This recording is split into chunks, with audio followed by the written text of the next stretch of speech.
All right, thank you for coming. My name's Adam Oleson. I'm a student at UW Stout, and I have been tasked with creating a database for the precious metal depository. I've worked closely with Jerome Argent, the owner, to understand what's needed in the database and what he wanted. And today I'm going to go ahead and show you what I've created. So let's get right into it. Now, basically, tables in the database is where the data lives, and it allows data to be stored in a way that represents objects. Objects have fields. So as you can see here, we have an employee object. These are the fields associated with each employee. What I have pulled up here is the relationships in the database. So as you can see here, this relationship between employees and shifts. This one signals one employee to many shifts, which makes sense. And then over here, we just have a relationship between product ID associated with the withdrawal object. So every withdrawal is going to have a custom ID and it's going to have a product associated with it that comes from the product table. So like I said, tables are where the data is stored. It's crucial for any database to have a good table design in order to get what you want out of your data. So we'll start with this employees table. You guys said you had 10 employees. So I've created fields for first name, last name, street address, what city, what state, the zip, their phone, their job, and pay rate. Moving on, we'll look at the products table. Now you guys said you deal with 4 different metals, and each metal can come in a different shape, whether it's coin or bullion. So I've went ahead and gave a unique product ID to each different product that you offer. So you have a gold coin and a gold bullion. So I separated those with product ID. When you look into the actual design here, this is the primary key. Uniquely identifies each product within your table. So if you get more products and you enter them in here, each one will have a new product ID. Very cool. And then just one thing on this employees table. I wanted to show you a little design features I added. For the phone number, I've added an input mask, which ensures all your data comes in one form. So are people leaving out the zip code? Are people using dashes or not dashes on data entry? Well, this just solves your problem. There's only one way to enter phone numbers. For zip code, we have this format right here. Basically what this means is 5 digits, no more, no less. And for state, I've limited the field size to 2. So if you have someone in California, are you going to enter in the data as CAL or spell out the word California? No, in this case, since field size is limited to 2, it would just be CA. Moving on here, we have a shifts table. What the shifts table does is if I open the design view to understand the structure, it uses 2 in a sense, primary keys called composite keys. So together, they make up a unique identifier for each shift.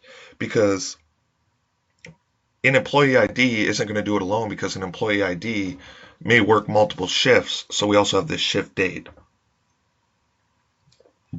So as you can see, if we open back up to the actual data, we see employee with the ID 6 had a shift at November 1st. It started at 12 a.m., finished at 7 a.m. And you can see he did that, let's see, 6 days straight and got 1 day off, kept going. It's just good to refer to. And then lastly, we have the deliveries and withdrawal table. These tables are very similar. They have a unique ID associated with them. They have a customer ID associated with them. Upon talking with Jerome, he said the 3 S's are crucial to the PMD, the precious metal depository, and that's safety, security, and sensitivity. And therefore, we don't keep any customer information in this database, just this unique customer ID. Now you can see in delivery with the ID 15, it was for customer with the ID 122. The product ID, which is what got delivered, was 7. So just referring back to the product table, we can see exactly what he got. He had palladium coins, and he had 23 of them. We have the time and the date as well. So for withdrawals, it's going to look a lot similar, only we have withdrawal ID, like I said, the customer ID, product ID, and the number withdrawn, the time, and the date. So like I said, just to recap, tables are crucial structure to any database because it's going to allow you to use the data, to manipulate the data, and if you don't have it organized in the right tables with the right formats, you can get data duplication, bad data, and you really don't want that in a database. So, moving on, we're also going to be talking about queries. Now, queries are how you use some kind of, it's called SQL, structured query language, to answer questions that you may have about your data. So, for instance, guards on Thanksgiving Day. Well, the question was, which guards worked on Thanksgiving Day? I'm going to start with this one, open it up in design view. Now we're going to show the last name of the employee, the first name of the employee, and the date only if they worked on Thanksgiving, which was November 22nd. So if I go ahead and run this query, we'll see that these employees had a shift on that date, and it's recorded in the shifts table. So moving on, Jerome wanted something to show when the guards worked, possibly for payroll information. So we have November hours and December hours. So November hours, it's just going to query every single, the last name and the first name of anyone who worked in November, how many hours they worked, and their employee ID as well. And you can sort this by any way you want. If you just want to get all the employee IDs organized, or maybe you want to look at it by shift date. Moving on, December hours, not a whole lot different. Same structure. It's just in the design, I've signaled the month of the shift date to be 12, where in November hours, month of the shift date to be 11. As you can see there. Now this could easily be changed and then resaved to give you January hours, etc. I'm going to go ahead and close out of these. And next we'll look at deliveries by type and shape. This is a parameter query which prompts for a metal type. So in this one we'll say gold. And then it's going to ask you, is it a coin or a bullion? We'll look for gold coins.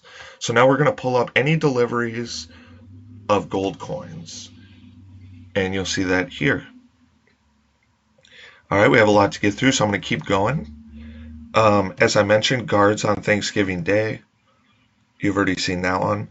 Now, November LA tax. What this query does is it's going to bring up your employee or your guard's last name and first name, their pay for November, or rather for each shift they worked. And if you go into the design view, you'll see that we targeted November by doing the month of the shift date at 11. And we have this IF statement. And what this IF statement does is says, if the city, so the field city associated in the employees table is Los Angeles, what we need to do is add a city tax of $2. So you just run it like this, and you can see Dane Thomas, his pay rate was $20, and he worked a 9-hour shift, which would be $180, but you have to add the city tax of $2. Now, if you go right here, Adam Oleson doesn't live, or he does live in LA, sorry, but Isaac Holmes does not. So that's just going to give you a simple query, and you could easily change that to any city you want within the design. Moving on, these next two we're going to look at, popular deliveries and popular withdrawals, going to be very similar. It's just going to tell you the total number delivered of each metal type and shape. So as you can see, the most popular delivered are palladium coins. Next is gold bullion.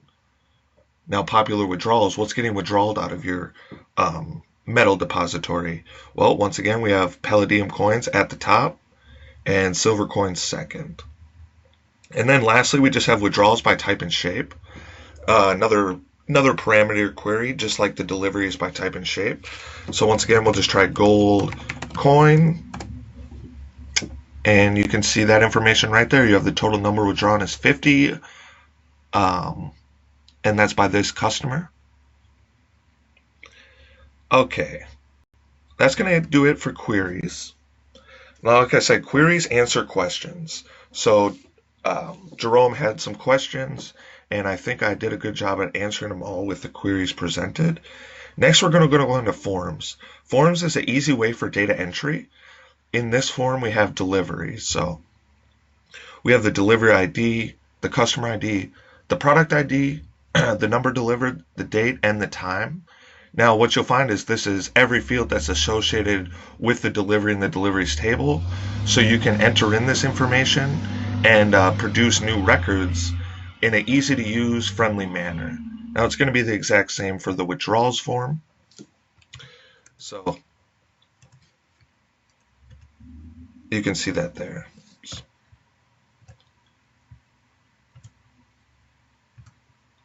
All right, next we're going to be looking at reports. Basically, reports are going to allow someone to use for possibly upper level management to get a clean look without having to actually go into the tables or the queries. And it offers you like a printer friendly version. So with this report, first we have December hours. It lists the last name and the first name and then each instance of a shift that they worked and the number of hours. And then what it does is it totals it at the bottom. So in December, we have right here, last name Davis, first name Carson, worked 160 hours. And it just continues for all records that fit the criteria. Here we have Ian Jones, every shift he worked. Looks like he was working 7-hour shifts instead of Carson was working 8. And he had 140 hours. All right. Moving on, November hours is going to be real similar. So you can see in November, Carson worked 186 hours versus 160 in December. So that's just gonna, like I said, give you a chance to not just view the data, but you're reporting the data, so you're able to get it in a printer-friendly form. You can customize how it looks, etc. In conclusion of this, I just wanted to thank you guys for giving me the opportunity to design this database. I hope it works for you. Here's my LinkedIn information. If you need to get a hold of me, we can work on some possible revisions or maybe furthering the database. Because in this database, there is a few issues. Like when Jerome said, the three main goals of precious metal depository is safety, security, and sensitivity. And there's no security worked into this database whatsoever. So if you wanted to possibly add some password protections to certain things, I would definitely recommend doing that. Or of course, if you wanted to get a hold of me, set something up, we could contract out and I could get that done for you. Another good thing that would be is incorporating breaks into the shift table. Now that's just simply for payroll's ease. You could add a field because every shift should incorporate some kind of break or breaks. And it really won't be that hard to do. Like I said, if you want to get a hold of me, I could help you do that. So in conclusion, we've just touched this database over, which is going to help you guys precious metal depository organize your employees, what shifts they're working, and then what withdrawals and deliveries are going out of your table, as well as keep track of the products that you guys do. Like I said, though, there's not a whole lot of security built into this, so you may want to look at that. Well, thank you. I'm Adam Oleson. You can get a hold of me anytime. This is my LinkedIn. Thank you.